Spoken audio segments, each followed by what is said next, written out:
यो भिडियोबाट चाहिँ हामी रियाक्टको बेसिक कन्सेप्टहरुबाट सुरु गर्छौं।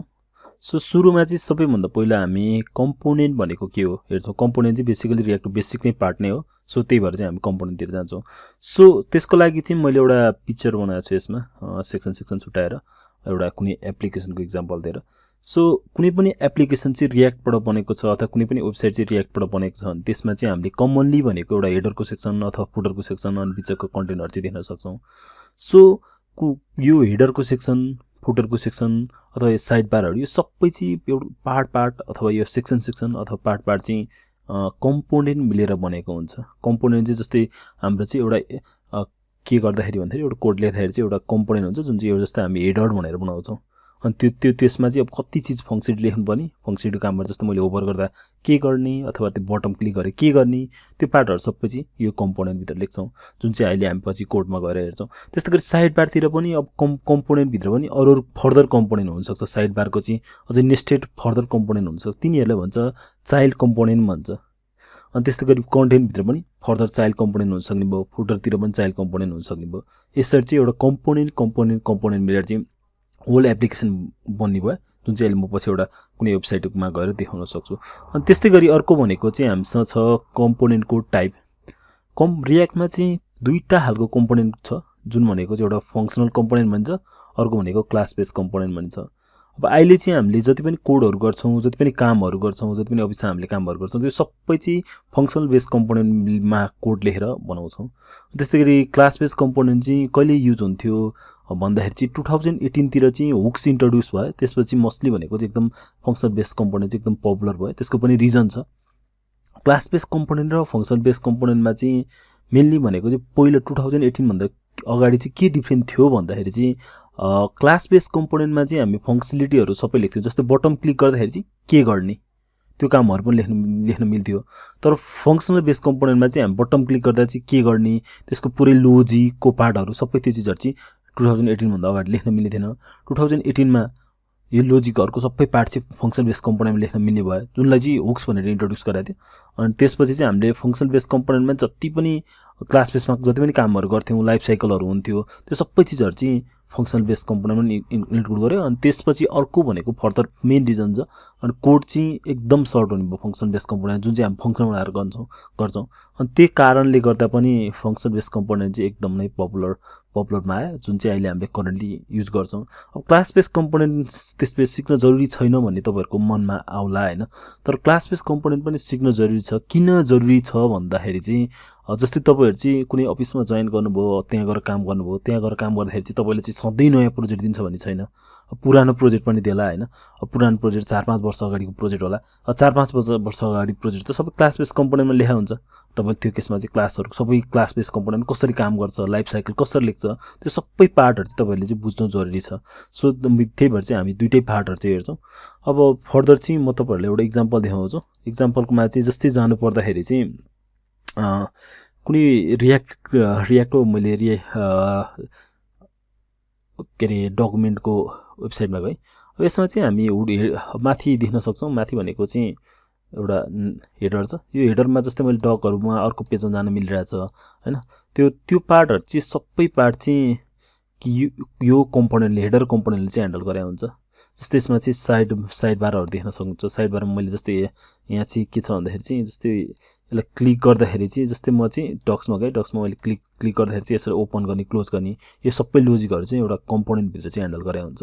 त्यस्तै गरी तलतिर एउटा फुटर होला। फुटरतिर पनि के को लोजिकको पार्टहरु होला अथवा युआई को पार्टहरु होला। तिनीहरु चाहिँ एउटा कम्पोनेन्ट मिलेर बनाए हुन्छ। अब यो कम्पोनेन्ट चाहिँ हामी एक्चुअली कोडमा कसरी लेख्न सक्छौं कम्पोनेन्टको पार्टहरु चाहिँ कसरी ह्यान्डल गर्न सक्छौं त्यो चीज चाहिँ हेर्न जाऊ।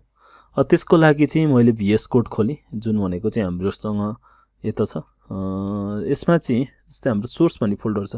सोर्स भन्ने फोल्डरमा चाहिँ अब जस्तै हाम्रो पहिले क्रिएट गरेको index.js हरु छ। म जति पनि यहाँ कोड थियो त्यो सबैलाई मैले हटाइदिन्छु। तपाईहरुलाई म सुरुदेखि स्क्रैचदेखि नै बुझाउँछु। सुरुमा चाहिँ हामीले रियाक्टलाई चाहिँ इम्पोर्ट गर्नुपर्ने हुन्छ जुन चाहिँ हाम्रो कहाँबाट आउँछ भन्दाखेरि चाहिँ रियाक्ट भन्ने लाइब्रेरी हुन्छ। जुन चाहिँ लाइब्रेरी चाहिँ कहाँ जति पनि लाइब्रेरी अथवा प्याकेजहरु यो वर्डहरु पनि पटक तपाईले सुनिरा हुन्छ हैन। त्यो सबै चीज चाहिँ कहाँ गएर बस्या हुन्छ भन्दाखेरि नोड मोजुल भित्र बस्या हुन्छ। नोड मोजुल भित्र बस्या हुन्छ। त्यसलाई चाहिँ इम्पोर्ट गर्नुपर्ने नोड मोजुलबाट चाहिँ नोड मोजुलको फाइललाई चाहिँ अथवा फोल्डरलाई फाइललाई जेलाई भन्दै भए पनि यहाँसम्म ल्याउनु पर्यो भने चाहिँ तपाईहरुले सिधै के हो फाइलको नाम त्यो अथवा प्याकेजको नाम त्यो सिधै त्यसरी दिन सक्नुहुन्छ। अब रियाक्ट एउटा ल्याउनु पर्ने हुन्छ अनि त्यस्तै गरी अर्को भनेको चाहिँ हामीलाई अर्को पनि इम्पोर्ट गर्नुपर्ने हुन्छ रियाक्ट डम भन्ने छ। यसलाई चाहिँ मैले डमै लेखेँ रियाक्ट डम लेखेँ। अब पहिलातिर इम्पोर्ट गर्दा यसरी इम्पोर्ट गर्थ्यो अहिले रिसेन्टली चाहिँ अलिकति चेन्ज भएर चाहिँ रियाक्टएस डम भन्ने छ प्याकेज यो पनि प्याकेज हो। त्यसपछि यसलाई चाहिँ नेक्स्ट आई थिंक नेक्स्ट भन्ने छ नेक्स्टबाट चाहिँ हामीले क्लाइन्ट भन्ने छ क्लाइन्टबाट चाहिँ हामीले ल्याउनु पर्ने हुन्छ। सो यो दुईटा चिज चाहिँ हामीले इम्पोर्ट गर्यो। दुईटै चिज चाहिँ जस्तै मैले चाहिँ यहाँ गएर फोल्डरतिर गएर खोज्ने हो भने हामीले चाहिँ कहाँतिर पाउन सक्छौं भन्दाखेरि चाहिँ तलतिर गएर चाहिँ जस्तै रियाक्टको डमहरु अथवा मैले के हालेछु यहाँ ReactJs भन्ने छ तलतिर गएर चाहिँ यसमा चाहिँ जस्तै यो रियाक्टबाट यो फोल्डरबाट चाहिँ तान्ने भयो यहाँसम्म त्यो काम चाहिँ अब यो इम्पोर्टले गर्ने भयो। यो इम्पोर्टहरु सबै जाभास्क्रिप्ट पार्टहरु हो। यो तपाईहरुलाई यदि थाहा छैन भने यो चाहिँ मेरो जाभास्क्रिप्ट पनि सिरिज छ त्यहाँ गएर चाहिँ हेर्न सक्नुहुन्छ। सो यो दुईटा चिज चाहिँ हामीले यो कम्पोनेन्टमा ल्याए पुग्छ। त्यसपछि कन्स्ट गर्नुपर्ने हुन्छ। कन्स्ट पछि चाहिँ मैले एउटा रुट लेख्ने त्यसपछि चाहिँ रियाक्ट डम भन्ने युज गर्नुपर्ने हुन्छ। अब किनकि हामीले डम म्यानिपुलेसन गर्नुपर्ने हुन्छ त्यसकारणले गर्दा रियाक्ट डम भनेर मैले लेखेँ रियाक्ट डम डट त्यसपछि भनेको चाहिँ क्रिएट रुट भन्ने छ यो चीज चाहिँ हामीले युज गर्नुपर्ने हुन्छ। अब यसमा चाहिँ हामीले के गर्नु पर्यो भन्दाखेरि चाहिँ एउटा डकुमेन्ट अब जति पनि HTML को पार्टहरु हुन्छ त्यो सबै पार्टहरु चाहिँ यहाँ लगाएर राख्नुपर्ने हुन्छ पब्लिक भित्र। पब्लिकको यो रुटलाई चाहिँ सिलेक्ट गर्नुपर्ने हुन्छ। यो रुटलाई सिलेक्ट गर्नु पर्यो भने चाहिँ हामी के गर्छौं भन्दाखेरि चाहिँ यसमा चाहिँ document dot get element by ID जुन चाहिँ JS कै पार्ट भयो यसलाई चाहिँ हामीले रुट यो किन गरे भनेर अहिले म पछि पनि बुझाउँला। सो यति गरिसकेपछि चाहिँ हामी रुट डट रेन्डर भनेर लेख्छौं। रेन्डर भन्ने मेथड चाहिँ कहाँ आयो भन्दाखेरि चाहिँ माथि रुटबाट आयो जुन चाहिँ हाम्रो रियाक्ट डमले नै प्रोवाइड गरे हो। रेन्डर चाहिँ के गर्ने भन्दाखेरि चाहिँ UI को पार्ट रेन्डर गर्ने जुन भनेको चाहिँ हामीले एउटा रियाक्टमा चाहिँ के छ भन्दा रियाक्ट डट स्ट्रिक्ट मोड चाहिँ लेख्नु पर्ने छ। हामीले त्यो पार्ट चाहिँ हाल्नु पर्यो। अब यो भित्र चाहिँ हामी के राख्छौं भन्दाखेरि चाहिँ यो भित्र चाहिँ हामी राख्छौं कम्पोनेन्टहरु। यो रियाक्ट डट स्ट्रिक्ट मोड भित्र चाहिँ हामी कम्पोनेन्ट राख्छौं। अब कम्पोनेन्ट भनेको कस्तो हुन्छ के हुन्छ भन्नेतिर चाहिँ जानु पर्दाखेरि जस्तै मैले चाहिँ एउटा कम्पोनेन्ट बनाउँछु जुन चाहिँ फंक्सनल बेस कम्पोनेन्ट हुन्छ। एउटा फंक्सनल बेस कम्पोनेन्ट बनाउँदा जहिले पनि तपाईहरुले याद राख्नु माथिरको बरु तपाईहरुले विस्तार बुझ्दै जानुहुन्छ। यो चाहिँ याद गरिराख्नु जहिले पनि हाम्रो फंक्सन बेस कम्पोनेन्ट बनाउँदाखेरि चाहिँ जस्तै फंक्सनहरुको नाम दिँदाखेरि हामी सिधै दिन्थे जस्तै गेट नेम भनेर सिधै यसरी दिन्थे स्मल सुरुको लेटर चाहिँ स्मल लेख्थे। जहिले पनि कम्पोनेन्टको नाम लेख्दा चाहिँ तपाईहरुले क्यापिटल दिनुपर्ने हुन्छ। जस्तै मैले यसमा चाहिँ फंक्सन यसमा चाहिँ मैले कन्टेन भनेर दिए अनि त्यसपछि चाहिँ यो यस्तो भयो जसरी हामीले फंक्सन बनाउँथ्यो त्यो चाहिँ यसरी गर्छौं।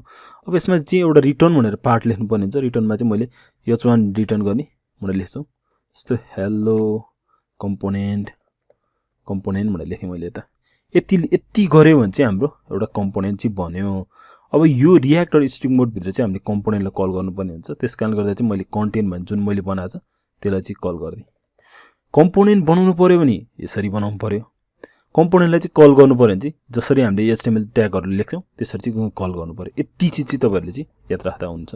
अब जस्तै मेरो प्रोजेक्टलाई चाहिँ स्टार्ट गर्नु पर्यो भने चाहिँ जस्तै यसको लागि टर्मिनल ल्याउनलाई तपाईहरुले टर्मिनल ल्याउन थाहा छैन भने टर्मिनलमा गएर चाहिँ न्यू टर्मिनल गर्ने त्यसपछि ठ्याक्कै यसमा आउँछ। त्यसपछि हामीले प्रोजेक्ट स्टार्ट गर्न चाहिँ npm स्टार्ट यसरी चाहिँ हामीले प्रोजेक्ट चाहिँ स्टार्ट गर्नुपर्ने हुन्छ। अब प्रोजेक्ट चाहिँ हाम्रो स्टार्ट हुन्छ। त्यसपछि अब फर्दर अझै पनि हामी जस्तै यसमा चाहिँ मैले जे लेखेको छ हेलो कम्पोनेन्ट भनेर पनि आयो जुन चाहिँ मेरो कहाँबाट आयो भन्दाखेरि चाहिँ यताबाट चाहिँ जुन यो कन्टेन्टमा जे लेखेको थियो त्यो चीज चाहिँ उता आयो। अब JS मा चाहिँ हामीले यस्तो गर्न पाउँदैन सिधै ट्यागहरु यसरी लेख्न पाउँदैन हैन JS मा तर रियाक्ट मा चाहिँ पाउँछ। यो सबै चीज चाहिँ ह्यान्डल गर्ने काम चाहिँ ट्रान्सपाइलर एउटा छ हामीसँग हैन जुन चाहिँ वेब प्याक र हाम्रो ब्याबल छ। ब्याबलले चाहिँ जति पनि हाम्रो यसरी लेखेको कोडहरु छ त्यसलाई चाहिँ ES5 मा कन्भर्ट गर्छ। त्यस्तै गरी वेब प्याकले चाहिँ यो सबै बन्डलहरुलाई चाहिँ म्यानेज गर्ने कामहरु गर्छ। यो दुईटा चाहिँ यसरी भयो। यो भनेको चाहिँ हाम्रो जस्ट फंक्सनल कम्पोनेन्ट भयो जुन चाहिँ हामीले यसलाई बनायो फंक्सनल कम्पोनेन्ट। अहिले तपाईहरुले कन्फ्युजन भएको छ भने केही चिन्ता नलिनु किन भन्दाखेरि यो चीजहरु चाहिँ एकदम दोहोर्याइ हुन्छ। त्यसकारणले तपाईहरुले चाहिँ एकदम सजिलो हुन्छ। कम्पोनेन्ट। अब क्लास बेस कम्पोनेन्ट बनाउनु पर्यो भने चाहिँ हामी क्लास दिन्छौँ, त्यसपछि क्लासको नाम दिन्छौँ। जस्तै क्लासको नाम चाहिँ मैले कन्टेन्ट 2 सेम नाम हुनु भएन, कन्टेन्ट 1 अथवा 1 ONE 1 लेख्थ्यौँ। मैले जो अहिले पनि भनेको थिएँ क्लासहरू अथवा फङ्सनहरू जे पनि बनाउनुहुन्छ तपाईँहरूले चाहिँ सुरुको नाम चाहिँ यसरी दिनुहुन्छ। अब यसको लागि यही index.js मा बनाए नि हुन्थ्यो, तर मैले चाहिँ यसलाई चाहिँ सेपरेट गरिदिन्छु। सेपरेट गरेर चाहिँ के गरिदिन्छु भन्दाखेरि जस्तै यसमा चाहिँ अलिकति पार्टहरू अझै पनि कभर अप हुन्छ। जस्तै मैले यसलाई चाहिँ यहाँ हटाइदिएँ र म एउटा फाइल बनाउँछु जुन चाहिँ जति पनि हामी कोड लेख्छौँ त्यो चाहिँ सोर्सभित्र हुनु पर्यो। सरी यो पब्लिकलाई क्लोज गर्दै सोर्सभित्र जाउँ। सोर्समा चाहिँ गएर मैले एउटा क्लास बेस कम्पोनेन्ट, अब कुनै पनि फाइलहरू बनाउँदाखेरि चाहिँ कम्पोनेन्ट बनाउँदै हुनुहुन्छ भने त्यसको सुरुको लेटर चाहिँ क्यापिटल बनाउँदा चाहिँ बेटर हुन्छ। नबनाउँदा पनि ठिक छ, तर बनाउँदा चाहिँ एउटा कन्भेन्सन फलो गरे हुने भयो। सरी यसलाई चाहिँ जेएस हुने भयो। यति गरिदिएँ मैले। अब यति गरिसकेपछि चाहिँ कुनै पनि कम्पोनेन्टमा चाहिँ हामीले के गर्नुपर्ने हुन्छ भन्दाखेरि चाहिँ रियाक्टलाई चाहिँ इम्पोर्ट गर्नुपर्ने हुन्छ। इम्पोर्ट रियाक्ट फ्रम रियाक्ट, मैले रियाक्टलाई इम्पोर्ट गरिदिएँ। त्यसपछि भनेको चाहिँ जस्तै रियाक्टलाई चाहिँ इम्पोर्ट गरिदिएँ। त्यसपछि भनेको चाहिँ क्लास कम्पोनेन्ट बनाउँदैछु, class base component. So class दिनु पऱ्यो, क्लासको नाम दिनु पऱ्यो। क्लासको नाम दिनलाई चाहिँ जसरी जाभास्क्रिप्टमा गर्थेँ त्यही हो।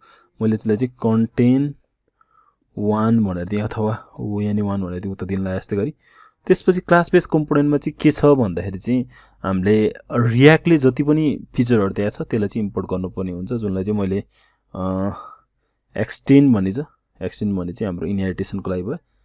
एक्सटेन्ड रियाक्ट डट कम्पोनेन्ट, यो कम्पोनेन्टलाई जति पनि चाहिन्छ फिचरहरू जुनमा चाहिँ स्टेट प्रप्सहरू भन्ने हुन्छ त्यो चिजहरू चाहिँ कहाँ आउनु भयो भन्दाखेरि चाहिँ रियाक्ट डट कम्पोनेन्टबाट आउनु भयो। यसरी चाहिँ हामी एउटा कम्पोनेन्ट बनाउँछौँ। कम्पोनेन्टमा चाहिँ हाम्रो जहिले पनि एउटा के गर्नु पर्यो भने रेन्डर मेथड राख्नु पर्यो। रेन्डर मेथड चाहिँ राख्नै पर्ने हुन्छ हामीले कम्पोनेन्टमा। त्यसपछि यो रेन्डर मेथडबाट चाहिँ केही न केही रिटर्न गर्नुपर्ने भयो। जस्तै यसमा नि मैले this is class base component भनेर दिएँ। भनेपछि यति गरेर सेभ गऱ्यो भने चाहिँ यति गर्ने बित्तिकै चाहिँ हाम्रो क्लास बेस कम्पोनेन्ट बन्यो। क्लास बेस कम्पोनेन्टलाई चाहिँ रेन्डर एउटा मेथड लेख्नै पर्ने हुन्छ, रेन्डर मेथड चाहिँ हुनैपर्छ। अब यो फाइलमा चाहिँ मैले कोड लेखेको छु। अब यो फाइललाई चाहिँ मलाई कहाँसम्म पुऱ्याउनु छ भने इन्डेक्ससम्म पुऱ्याउनु पर्ने छ। भनेपछि हामीसँग एउटा के छ भन्दाखेरि चाहिँ यो फाइललाई चाहिँ मलाई अन्ततिर युज गर्नु छ भने चाहिँ हामी जहिले पनि के गर्नुपर्छ भन्दाखेरि यसलाई चाहिँ एक्सपोर्ट गर्नुपर्ने हुन्छ।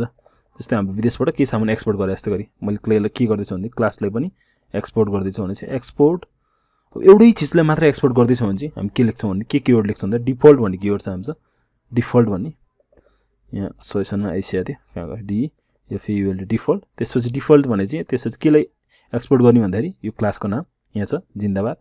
त्यसपछि यसलाई चाहिँ लगेर यसरी चाहिँ एक्सपोर्ट गर्नु पर्यो। अब यो एक्सपोर्ट गर्ने बित्तिकै चाहिँ हामीले यसलाई चाहिँ जहाँ जुनसुकै फाइलमा पनि इम्पोर्ट गर्न सक्छौँ हैन। त्यसको लागि चाहिँ मैले के गरेँ भने इन्डेक्समा गएँ, मलाई चाहिँ त्यो फाइललाई इम्पोर्ट गर्नु छ भने त्यो फाइललाई यहाँसम्म ल्याउनु पऱ्यो भने चाहिँ जहिले पनि इम्पोर्ट क्लासको नाम के थियो त्यो दिनु पऱ्यो, जुन चाहिँ हाम्रो कन्टेन्ट 1 भनेर थियो। त्यसलाई चाहिँ कहाँबाट ल्याउने, जुन चाहिँ मेरो के छ सोर्सभित्रै नै छ।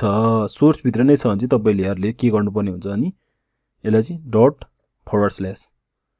अथवा मलाई कुनै पनि फोल्डरबाट निक्लिनु पऱ्यो भने डबल दिनु पऱ्यो। यसलाई चाहिँ यसरी दिनुपर्ने हुन्छ भने चाहिँ क्लास बेस कम्पोनेन्ट यहाँ चाहिँ इम्पोर्ट भयो। अनि त्यसलाई चाहिँ मैले के गर्न सक्छु भन्दाखेरि कल गर्न सक्छु। कल गर्दा चाहिँ मैले भने जस्तै गरी जसरी हामीले HTML लाई कल गर्थ्यौँ त्यसै गरी चाहिँ कल गर्नु पऱ्यो। ओपनिङ यसलाई चाहिँ सेल्फ क्लोजिङ ट्याग दिएर मैले चाहिँ कल गरेँ। यसलाई चाहिँ this is class base component. यसरी चाहिँ हामीले क्लास बेस कम्पोनेन्ट र फङ्सन बेस कम्पोनेन्ट बनाउन सक्छौँ। फङ्सन बनाउनु पऱ्यो भने यहाँ यसरी दिन्छौँ। जति पनि काम छ हामी त्यो सबै चिज चाहिँ फङ्सन बेस कम्पोनेन्टमा गर्छौँ। अनि अर्को भनेको चाहिँ यो जहिले पनि हामीले चाहिँ यो क्लासहरूको नाम अथवा सरी यो के अरे हाम्रो कम्पोनेन्टको नाम चाहिँ जहिले पनि क्यापिटल यसरी क्यापिटलबाट स्टार्ट गर्नुपर्ने हुन्छ। अनि अर्को पार्ट भनेको चाहिँ जस्तै मैले कुनै पनि प्याकेजहरूलाई ल्याउँदैछु भने चाहिँ त्यो प्याकेजहरूलाई चाहिँ इम्पोर्ट गर्दैछु भने चाहिँ सिधै यसरी नाम दिने, यसरी ./ गर्नु परेन। ./ चाहिँ यो फोल्डरको करेन्ट फोल्डरको जनाउँछ, त्यसरी चाहिँ दिनुपर्छ। यो भिडियोमा चाहिँ हामी यति नै हेर्छौँ। तपाईँहरूले यदि क्लास बेस कम्पोनेन्ट यिनीहरू पार्टहरूमा अझै कन्फ्युजन भयो भने चिन्ता नलिनु, यो चिजहरू चाहिँ एकदम दोहोरिने चिजहरू हो। यो बेसिक पार्टहरू हो कि यिनीहरू चाहिँ एकदम दोहोरिने चिजहरू हो। यो चिज चाहिँ प्रत्येक भिडियोहरूमा दोहोरिरहेको हुन्छ। त्यसकारणले गर्दा त्यो प्रत्येक भिडियोहरूबाट चाहिँ तपाईँहरू क्लियर हुन्छ। त्यसको लागि चाहिँ तपाईहरुले टेन्सन लिनु पर्दैन। यो चाहिँ प्रत्येक कम्पोनेन्टमा चाहिँ दोहोरिनु भएको कारणले गर्दा चाहिँ अथवा प्रत्येक हामीले काम गर्ने टाइममा चाहिँ दोहोरिनु भएको कारणले गर्दा त्यसरी चाहिँ एकदमै क्लियर नै हुन्छ। सो फर्दर भिडियोहरुमा चाहिँ हामी प्रप्स के हो, स्टेट के हो, एउटा कम्पोनेन्टबाट अर्को कम्पोनेन्टमा चाहिँ कसरी इन्टरेक्सन गरिन्छ त्यो पार्टहरु चाहिँ हेर्छौं। त्यो पार्टहरु चाहिँ एकदम कोर कम्पोनेन्ट भएको कारणले एकदम बुझ्नु होला। यो भिडियोमा चाहिँ यति नै गरौँ।